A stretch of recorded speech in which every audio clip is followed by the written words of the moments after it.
Nagagandahang bonsai ibinida ng isang tinaguriang bonsai master na tubong Kalasyaw, Pangasinan. Tunghayan sa report.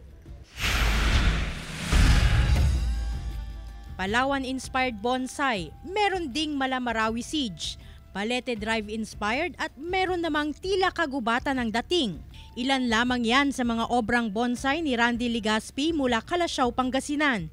Ang simpleng interes nito sa paghahalaman, mas lumalim at isa na sa mga pinagkakakitaan niya ngayon ang bonsai plants. Pagka gagawin mo ito na business, maganda rin. Kaya lang, it takes time kasi hindi mo kaagad magagawang magiging maganda kaagad yung bonsai mo kasi kailangan mo pa siyang kumpletuhin mga sanga gaya nito.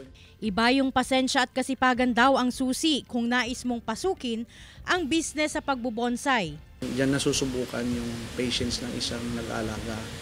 Kasi hindi mo pwedeng pilitin yung isang halaman na magbigay kaagad sa sayo ng mga dahon.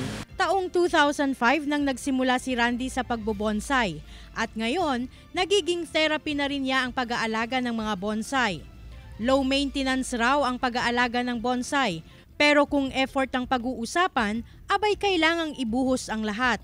Dito parang na-express mo yung lahat ng gusto mong ilabas sa halaman kasi yung halaman sabay mo siya na habang nagkakaedad.